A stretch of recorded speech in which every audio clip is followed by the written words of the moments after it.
Hi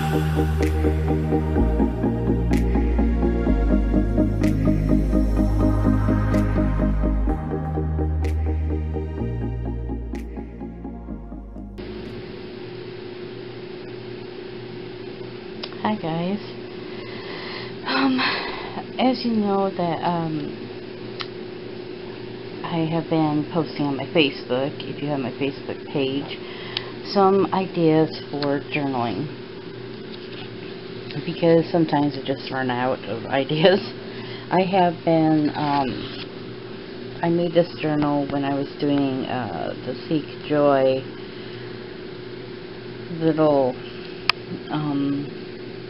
activity that Arwen Lynch had. I'm not sure if that's still up or not. I don't think it is.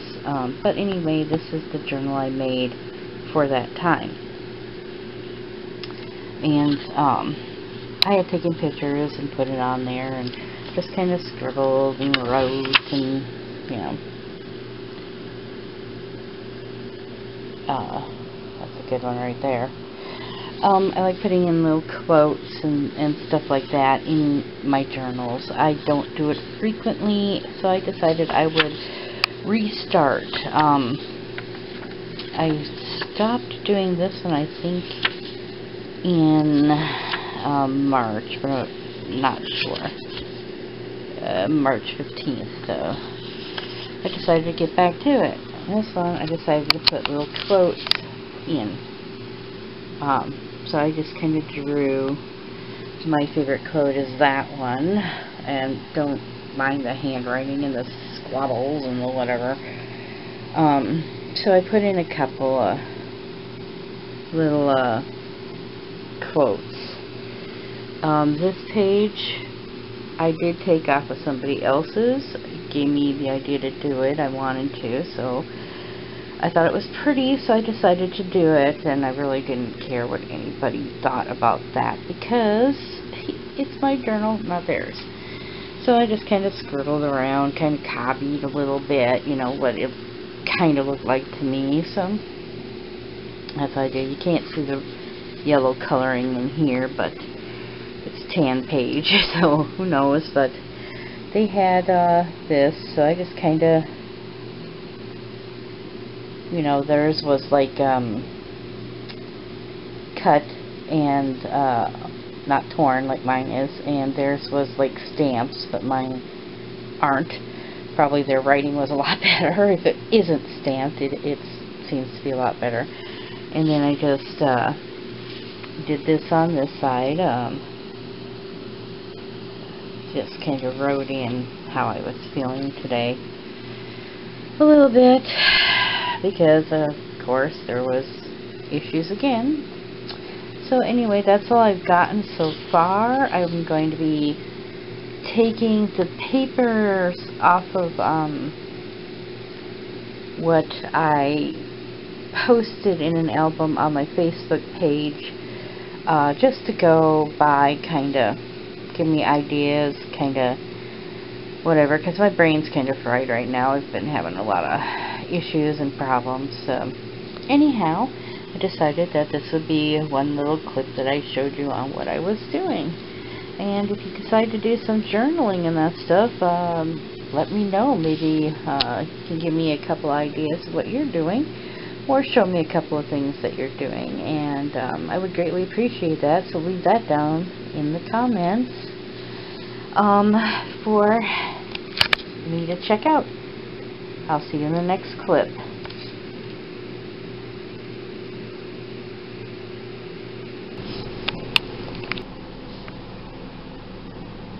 Hello, I'm going to be making Rhubarb Crisp for the first time,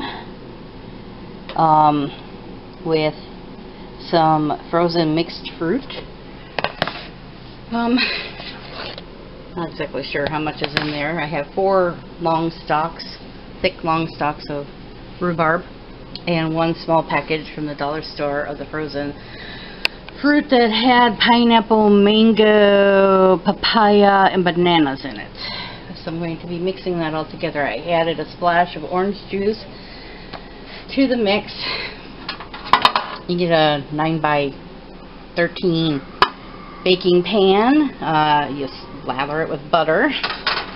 You turn your oven on to 375, I believe it is. I have the recipe. I found one off of the internet because watching YouTube, everybody was like, just add this, and they don't give the amount. So 375 you put your oven on to. And to this we will be adding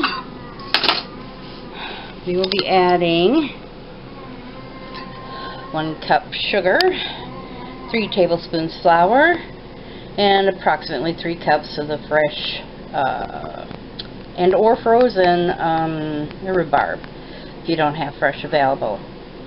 Then for the topping, which I will show you in a minute, you have 1 cup of the quick rolled oats. Oh good Lord, I can't talk.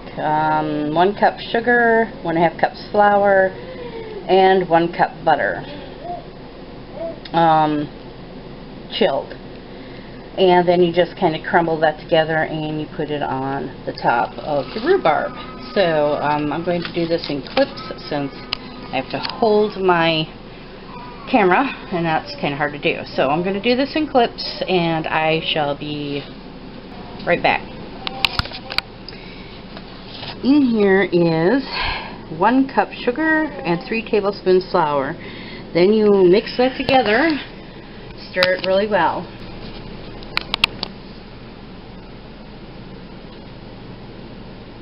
And there it is, all stirred together. Then you're going to transfer that to your cake pan, your baking dish, and even it out as best as you can. So I'll be back right after that. Alright, make sure that you have a clean bowl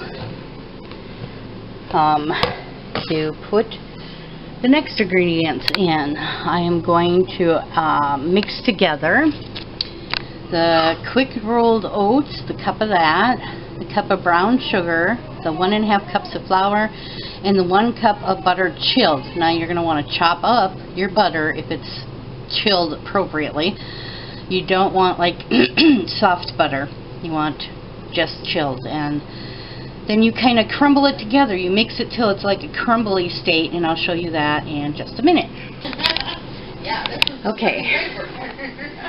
There I got my rolled oats. I added also a teaspoon of cinnamon in here. My butter is chopped up. I got flour in there. The brown sugar is buried. Everything is in there that's supposed to be in there, except I added a teaspoon of cinnamon. Now I'm going to mix it all up and show you what that looks like. And there's the crumbly state, as good as I could get it. Sorry about the noise in the background. But then you just sprinkle that on to there. However you want to do it, just sprinkle it on. You don't mix it together, just sprinkle it on. And then you pop it into the oven for 40 minutes. 375 preheated oven. And then sprinkle your crust onto your rhubarb mix and pop it in the oven for 40 minutes. I will show you as soon as I'm done getting it sprinkled on there what it looks like. And there it is with the crust on it. And like I said, your oven at 375 preheated, and then you stick it in for 40 minutes and bake it. And I will show you when it is done.